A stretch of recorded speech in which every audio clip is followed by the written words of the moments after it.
today's Substack and some poems for you. It's quite a long one, this one, called How Deep the Rabbit Hole of Transformation Goes.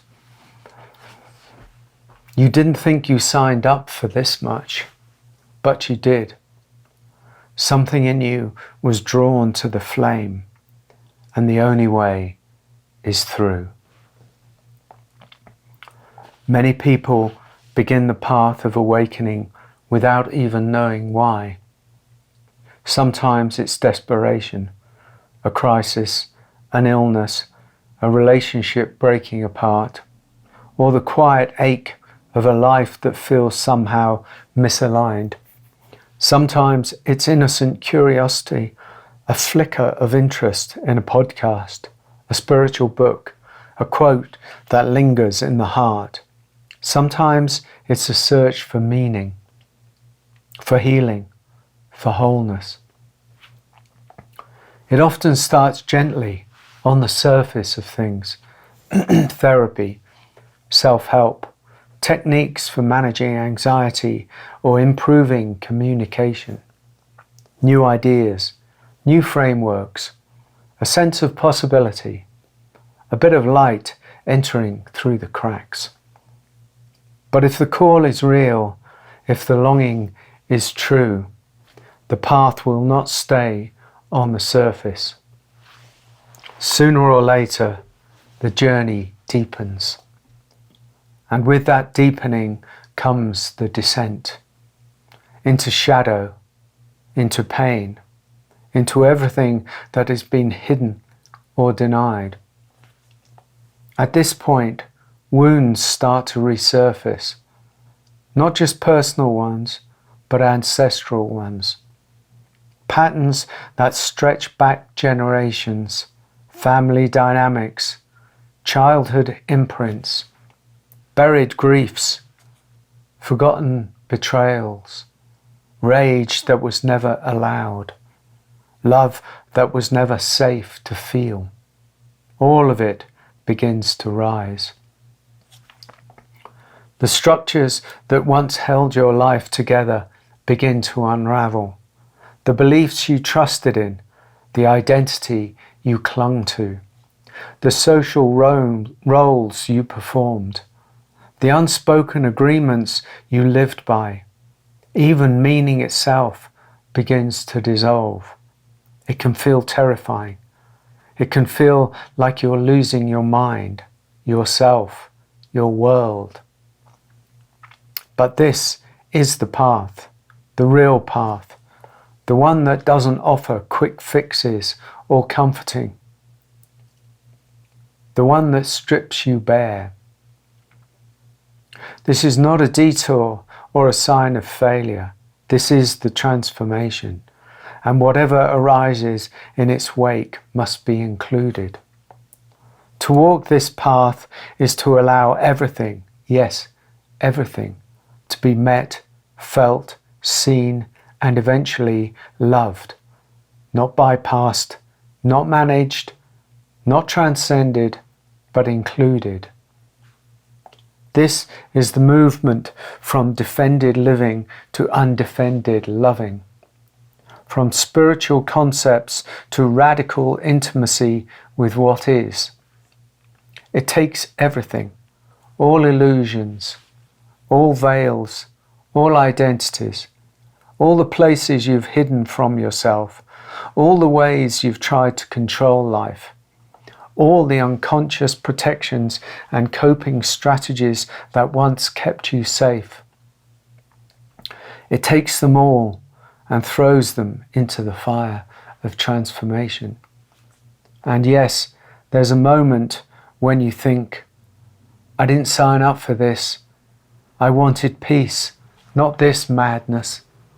I wanted joy, not this pain. But something in you did sign up for this.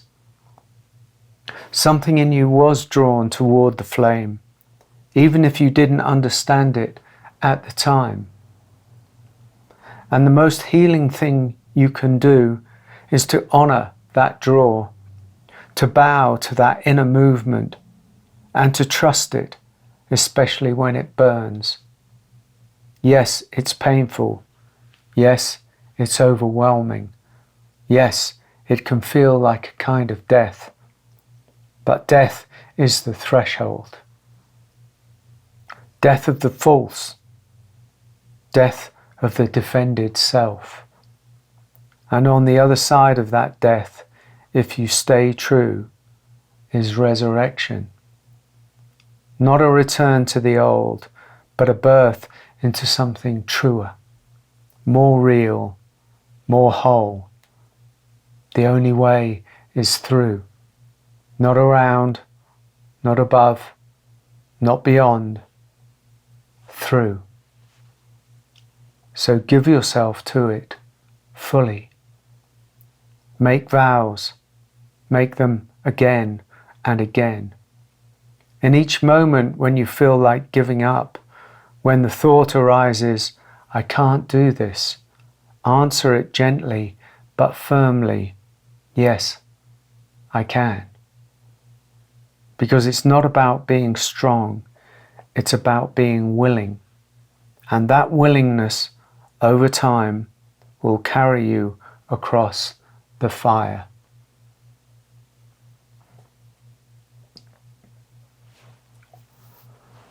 Okay, I've just a few poems, not many. I heard some strange melody calling sweetly to me from across the universe. It was love beckoning me home.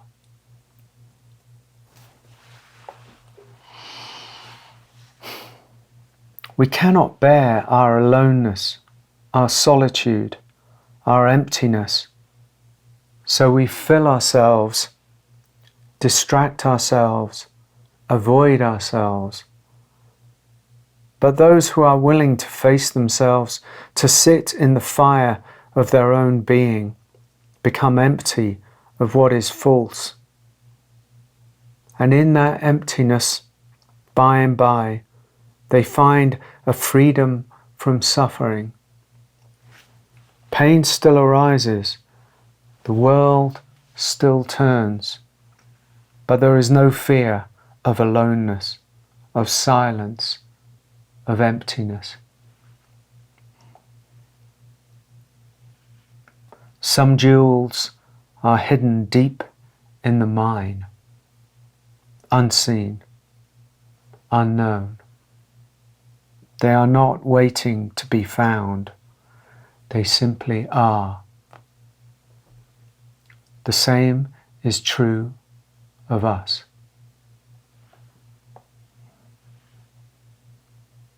When all else fails, fall into presence.